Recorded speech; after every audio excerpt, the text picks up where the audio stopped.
আজকে আমি আপনাদের সাথে পালং শাকের একটি রেসিপি শেয়ার করব। তাহলে চলুন রেসিপিটি দেখে নেওয়া যাক। রেসিপিটি করার জন্য আমি এখানে 2 আঁটি মতো পালং শাক ভালোভাবে কেটে ধুয়ে কুচি করে নিয়েছি। শাকটা কিন্তু খুব ভালোভাবে ধুবেন, কারণ শাকে অনেক বালু থাকে, সে কারণে খুব ভালোভাবে কিন্তু শাকটা ধুইতে হবে। এবার একটি পাত্রে একটা ছোট সাইজের পেঁয়াজ এবং একটা ছোট সাইজের রসুন এবং 3টা মতো কাঁচামরিচ মাঝখান থেকে ফালি করে নিয়ে নিয়েছি। এবার একটি কড়াইতে আগে থেকে ধুয়ে রাখা শাকগুলো দিয়ে নিলাম এবং যেই পেঁয়াজ রসুন কেটে রেখেছিলাম সেগুলো দিয়ে নিলাম। হাফ চামচের মতো লবণ দিয়ে নিলাম এবং 2 চিমটি মতো হলুদ দিয়ে নিলাম। আমি কিন্তু শাকে কোনো পানি দিইনি, কিছুক্ষণ ঢেকে দিলাম। কিছুক্ষণ পরে ঢাকনাটা তুলে দেখে নিচ্ছি যে দেখুন যে কতটুকু পানি বেরিয়েছে। এখানে কিন্তু আমি কোনো এক্সট্রা পানি দিইনি, শাকের পানি কিন্তু এটা। এই শাকের পানিতে কিন্তু শাকটা সেদ্ধ হয়ে যাবে। এই যে আমি দেখাচ্ছি যে কতটুকু পানি বেরিয়েছে, কতটুকু বললে ভুল হবে, মানে অনেক পরিমাণে পানি বেরিয়েছে। এবার কড়াইয়ের গাত থেকে শাকগুলো এভাবে একটু খুন্তি দিয়ে আঁচড়িয়ে মানে ছাড়িয়ে দিয়ে নিচ্ছি। এবার এটাকে আবার একটু ঢেকে রান্না করে নিব।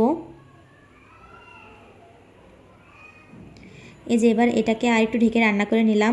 এবার একটি পাত্রে 3টা মতো রসুন মানে ছুলে থেতো করে নিয়ে নিয়েছি এবং একটা মাঝারি সাইজের পেঁয়াজ কুচি করে নিয়ে নিয়েছি।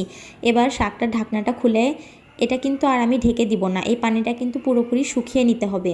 ঢাকনাটা খুলেই কিন্তু এটা শুকিয়ে নিতে হবে, তাহলে কিন্তু তাড়াতাড়ি পানিটা টেনে যাবে। এই যে আমার পানিটা কিন্তু প্রায় শুকিয়ে গিয়েছে। এই পর্যায়ে কিন্তু শাকটা বারে বারে একটু নেড়েচেড়ে দিতে হবে, না হলে কিন্তু কড়াইয়ের নিচে লেগে যাওয়ার সম্ভাবনা থাকে।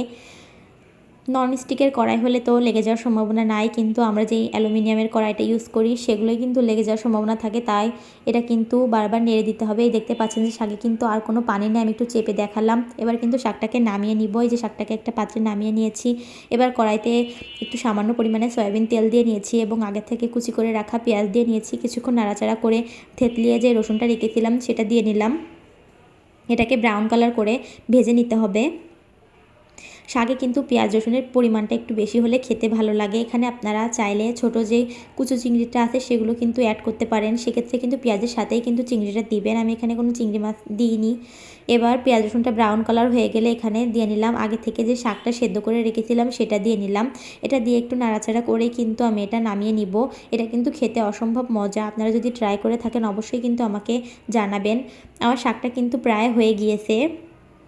এই যে এটা কিন্তু বেশিক্ষণ নাড়াচাড়া করা যাবে না, তাহলে পেঁয়াজ রসুনটা অনেক নরম হয়ে যাবে, সেক্ষেত্রে খেতে মানে ভালো লাগবে, কিন্তু পেঁয়াজ রসুনটা শক্ত থাকলে বেশি মজা পাবেন খেয়ে। এই যে আমি একটা পাত্রে পরিবেশন করে দেখাচ্ছি।